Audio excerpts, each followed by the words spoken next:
man? It's your big brother K-Rino. Look, before we get started, I want y'all to make sure that y'all go get a copy of my brand new album. It's called Audio Optics. Physical copies available on SouthParkCoalitionSite.net. And of course, you can get it digitally on all of the usual suspect sites. Make sure you go get your copy today, Audio Optics. We're going to get right into it, man. I was just hit with a revelation.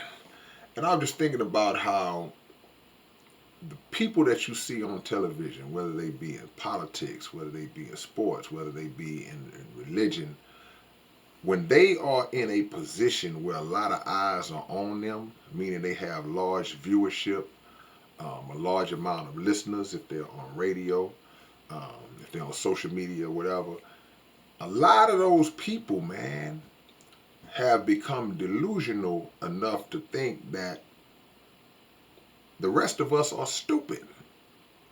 They think that the rest of the people in the world are stupid. They feel as though because they are in this particular seat, that they can say anything to us, no matter how stupid it is, and we're going to believe it.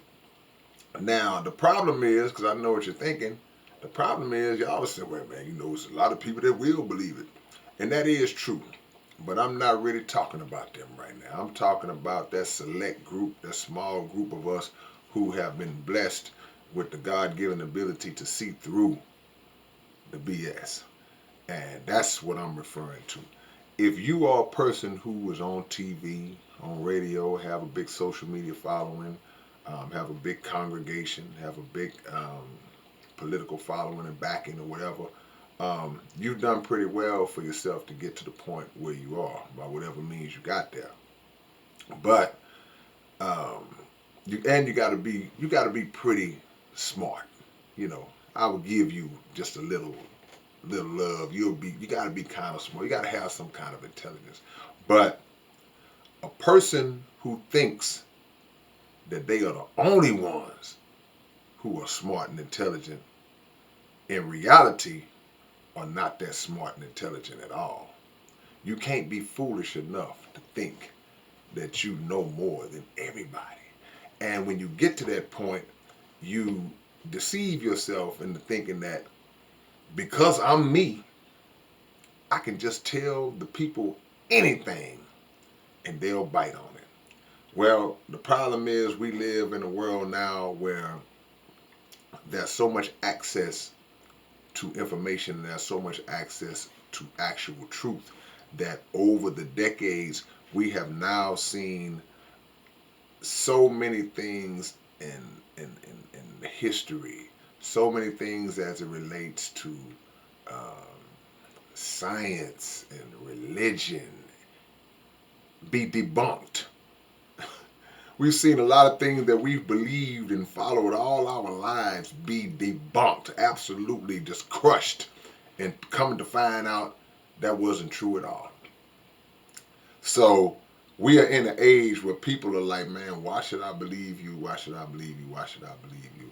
But the worst thing that you can do is to be a person who will insult another person's intelligence by thinking you can pass over anything on him. Because while you right in some regard, a lot of people will fall for whatever they see you say just because you are on TV. Well, it got to be true because he's the pastor. Or got to be true because he's my professor in college. The position doesn't mean you always right.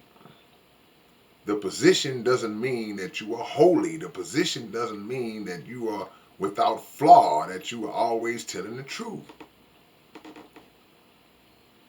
So those of us who peep that, because man, there's been times where I can with the back part of my brain, I'm cleaning the house or something and barely even paying attention to what's going on the TV, but thinking about something else, and I still catch a glimpse of what they're saying, and I'll stop and go, what? Man, these people crazy. They're crazy.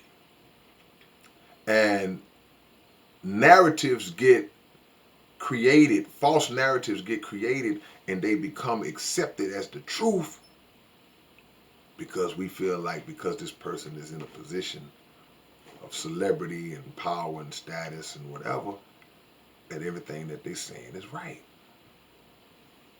We got to be our own research team, man. We got to get out there and find out. And you can't let people pass over nonsense on you, man. You got to use your common sense because people would tell you that you're not seeing something that your actual eye is seeing and you know you're seeing it. They'll tell you that you're not hearing something that your actual ear is hearing and you know you're hearing it. Just the way of the world. And if we are dumb enough to fall for it, then they will continue to pass those types of things off on us. But when it all comes back around and enough people, a large enough group of people start to consolidate in their understanding that the BS is trying to get passed over on us, then those very people who try to pass it over, they start to receive the backlash.